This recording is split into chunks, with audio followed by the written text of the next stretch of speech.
Hello everyone, welcome to the Ginger Snaps here. I'll be discussing horror movies with you guys in a very blunt way. I'm your host, Steven Harrold, and in today's video I'm going to be giving you guys my review for Late Night with the Devil, which was premiered on Shudder earlier this year. A movie like this came out on Shudder as for all of us horror fans to appreciate and love and enjoy, with a little bit of a hint of controversy surrounding it with its initial release, but nonetheless it was a movie that was made by fans of horror films, and of course this was also going on around when the strike was going on, so a lot of people had differences of opinion when it came to this film for certain elements that happened where I was just kind of like, oh, okay, well, whatever. But anyways, I ended up watching the film for myself, and it was one of those films where it was like, well, I'm eager to actually watch this film because just watching the trailer alone and the premise, it just seemed like it was one of those films I was going to enjoy. So, of course, I ended up watching it, and now here it is. I'm going to be giving you guys my review for Late Night with the Devil.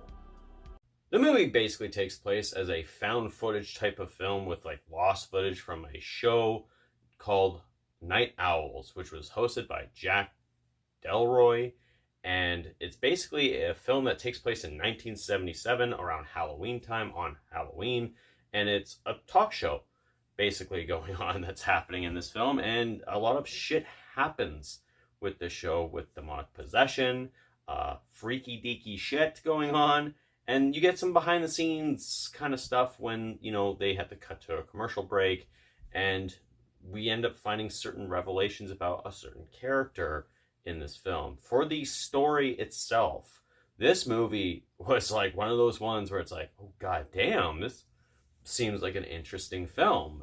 That's one that I would love to actually watch, especially with the talk show type of aesthetic to it, and even with the cinematography for this film when it comes to the 1977 aesthetic for it. It just felt good. It felt nice, and with the story itself and taking place of how it is, it works for the film, and I ended up fucking enjoying it a little bit more than I thought I would, and it was like, you know, goddamn, I'm actually getting kind of a kick out of this, especially with, you know, a lot of people love talk shows, late night talk shows, and I was kind of one of them. And to see a horror movie based on that, I mean, like, let's see, the last film that had some sort of talk show that was going on was Joker, right? So they took that aspect of the Joker and basically made it a full-fledged film for horror fans. And basically it's like Johnny Carson meets The Exorcist, right? Or I guess the last comic, or whatever you want to call it. Just one of those aesthetics that just works, especially for this story. And I got a kick out of it. As for the main character in this movie, we have Jack Delroy, portrayed by David Dastmalchian. And he does a phenomenal fucking job in this movie playing this character. I mean, I've seen David Dastmalchian in, you know, the Suicide Squad, and that little bit of him in The Dark Knight. I've seen him do a lot of fantastic films when it comes to his characters that he would portray. This quite possibly is his best role. I understand that he ended up doing a lot of research with late night talk show hosts, and of course, being an avid horror fan himself, he was chomping at the bit for this, especially playing a starring role. And he does fantastic in this movie. You get the mannerisms of him being a talk show host, you know, when it comes to the funny comedic parts, even to the shit that starts to happen on the fucking set. And, you know, he's just trying to protect his show, because, I mean, he is falling short of Johnny Carson every fucking time, and he is just envious of getting the #1 spot, but he's always #2 or even lower than him. And just the shit that he has to go through, especially the fact that he loses his wife to cancer, who, you know, she was never a smoker, but she developed lung cancer, right? And to come back and get the love for the fans, and then do that whole thing that a lot of talk show hosts do when declines happen, you know, like crash television, you know, like just bullshit that's going on the show just to amp up the ratings. he sells it so well in this movie. And even with the revelation at the end, he gives it his all. And David Dastmalchian literally embodies this character. And I cannot praise him enough because he does a fantastic job. Including all the other supporting characters, we have the guy who is very cynical when it comes to musicians and dark arts and magic and whatever, superpowers, supernatural shit. You know, his character, he's a conniving asshole, but then he gets his ultimate comeuppance, and you kind of also see why he is like this. And then you even have his sidekick of the show, right, who is played wonderfully well by the actor who does it, which I believe was his first role as well. And then you have the little girl who, you know, little girls in horror movies are always creepy enough, but they add that element of like her being possessed by the devil, right? And she always looks at the camera like, and she doesn't just look at the camera like with a big smile and everything. She'll even look at it calmly. And every time she looks at the camera, whatever facial feature she has, it's eerily creepy.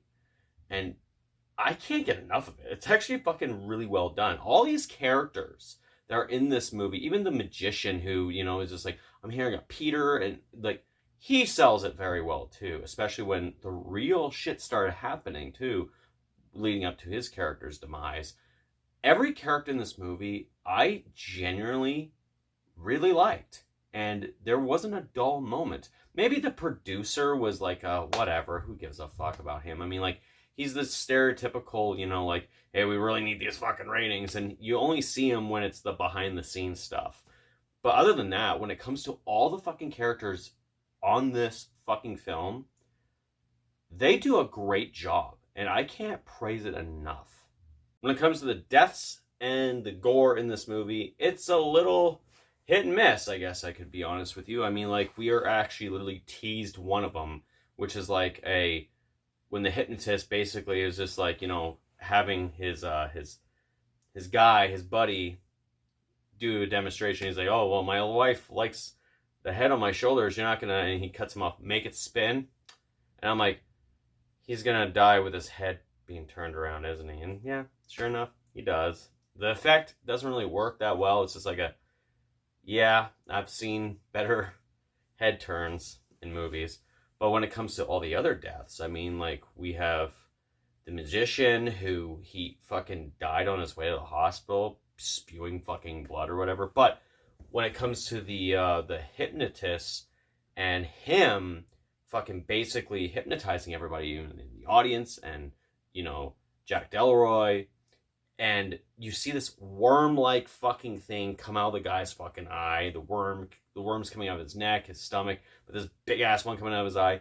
The effect looks so fucking good, and I was like, oh, please let that be a fucking actual death. And then to find out it's not. But when people meet their demise in this movie, it's a little bit gory. It's a little bit intense. But is it something I've either seen done before and even better? Yeah, kind of. I mean, we see the girl who is the psychiatrist for the little girl. She just gets hung by her necklace, and then the necklace cuts through her throat, and it's like, okay, whatever. And then you get the asshole of the whole thing who presents the check, and it gets, you know, snuffed away, and then he melts. It's like, okay, yeah, that's pretty cool. But I mean, the best effect, I think, when it comes to this whole thing is the whole, when the little girl's head fucking splits open and the demonic possession just happens. And I'm like, okay, well, that was fucking cool. That's actually pretty intense. So when it comes to the gore in this movie, it's a little bit of a letdown.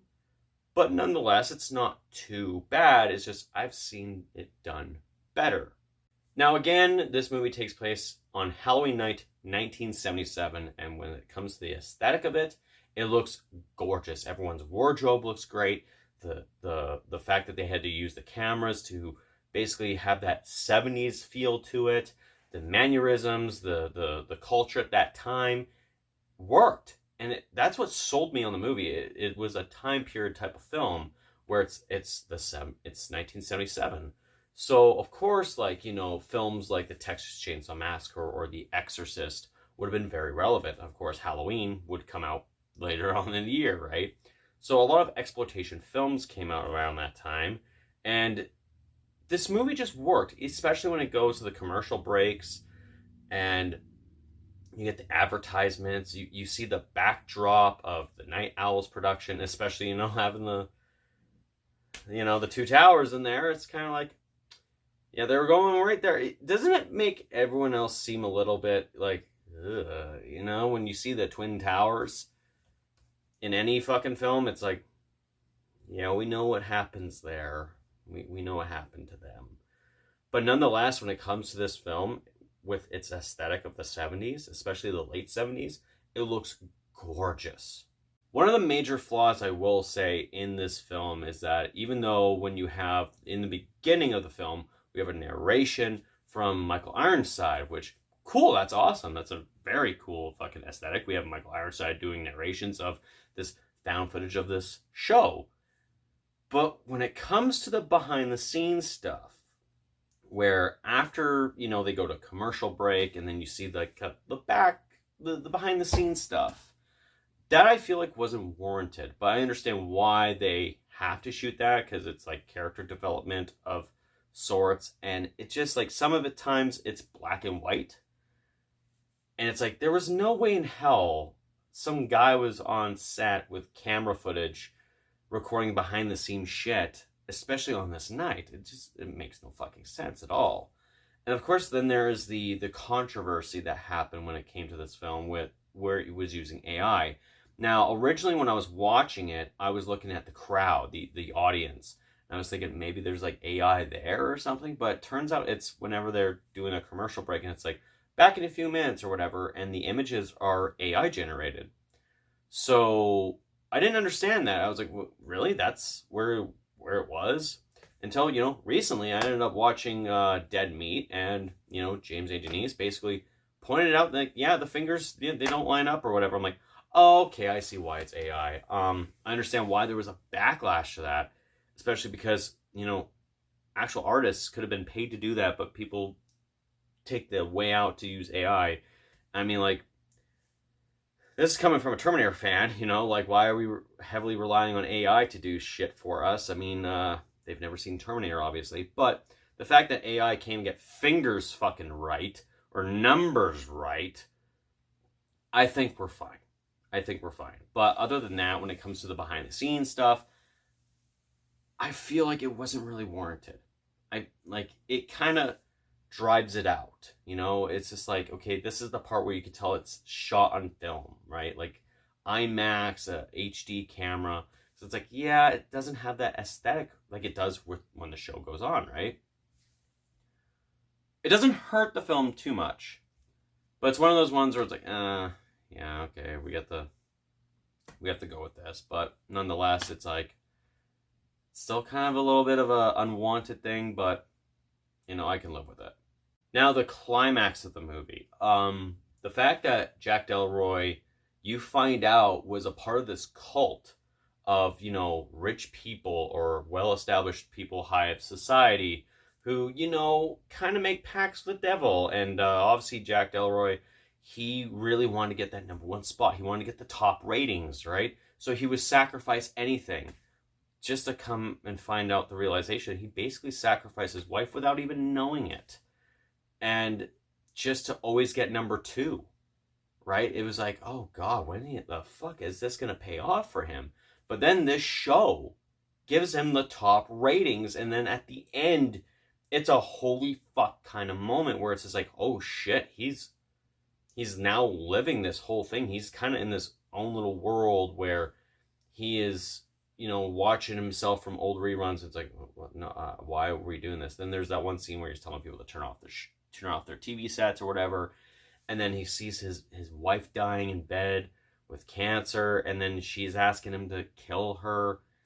And then it cuts back to reality where he kills the little girl. And it makes you think, because I know there's a possibility that, yeah, she did kill all those other people. She did. And he just killed her. But I want to be that guy that says, no, no, he snapped, he was possessed. She was never fucking, like, she was possessed, sure. But then the demon or the devil that was possessing her jumped into him and he killed everybody. And that caused his top rating. A bunch of deaths on his fucking show, right?